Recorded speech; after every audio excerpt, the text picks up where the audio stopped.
Naghain ng reklamong plunder si dating Senador Antonio Trillanes IV laban kina dating Pangulong Rodrigo Duterte at Senator Bongo.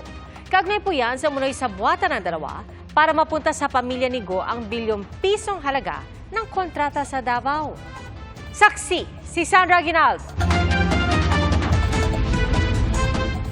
2 taon matapos ang termino ni dating Pangulong Rodrigo Duterte, sinampahan siya ng reklamong plunder o pandarambong ni dating Senador Antonio Trillanes IV.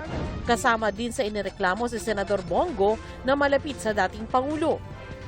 Sa sinumpaang complaint affidavit ni Trillanes sa Department of Justice, sinabi nitong nagsabuatan daw sina Duterte at Go para maibigay sa pamilya ni Go ang bilyong-bilyon umanong halaga ng kontrata sa Davao mula 2007 hanggang 2018.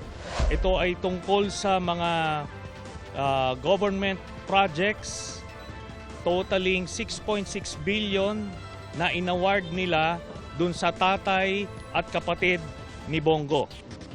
Ito po ay maliwanag na plunder at lahat ng elemento ng plunder charge ay nandito sa kaso na ito.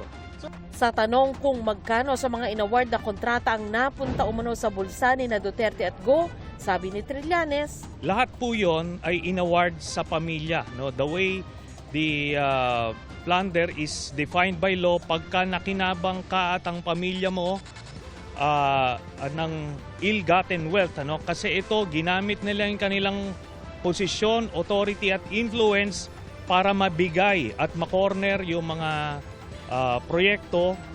Paliwanag ni Trillanes, ngayon lang siya nag-file ng reklamo dahil tingin niya hindi magiging patas ang justice system ng administrasyong Duterte.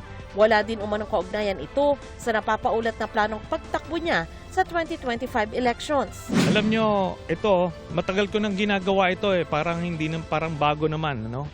Hindi. Itong aming case, you will be furnished a copy. Makikita nyo kung flimsy ito at for publicity purposes. Ito maliwanag na buong-buo yung kaso na ito. Si Go ay tinanggi ang akusasyon laban sa kanila ni Duterte. Pero welcome daw sa kanya ito para matuldukan na ang issue na lagi raw nare-recycle laban sa kanya. Sabi pa ni Go, pwede naman itong tingnan ng Commission on Audit at magsampa ng kaukulang reklamo. Hindi pa raw siya isinisilang, meron ng negosyo ang kanyang pamilya. Sigurado raw siyang hindi siya nakinabang o ang kanyang pamilya sa pagiging taong gobyerno niya. Sinusubukan pa ng GMA Integrated News na makuha ang panig ni Duterte. Pero ipinagtanggol siya ng kaalyadong si dating Presidential Legal Advisor Salvador Panelo na tinawag na publicity stunt ang paratang ni Trillanes. Malisyoso at mali daw ang akusasyon ni Trillanes. Sinusubukan pa naming makuha ang panig ng Department of Justice ukol sa reklamo. Para sa GMA Integrated News, Sandra Aguinaldo ang inyong saksi. Mga kapuso, sama-sama tayong maging saksi. Mag-subscribe sa GMA Integrated News sa YouTube at para sa mga kapuso abroad, samahan niyo kami sa GMA Pinoy TV at sa www.gmanews.tv.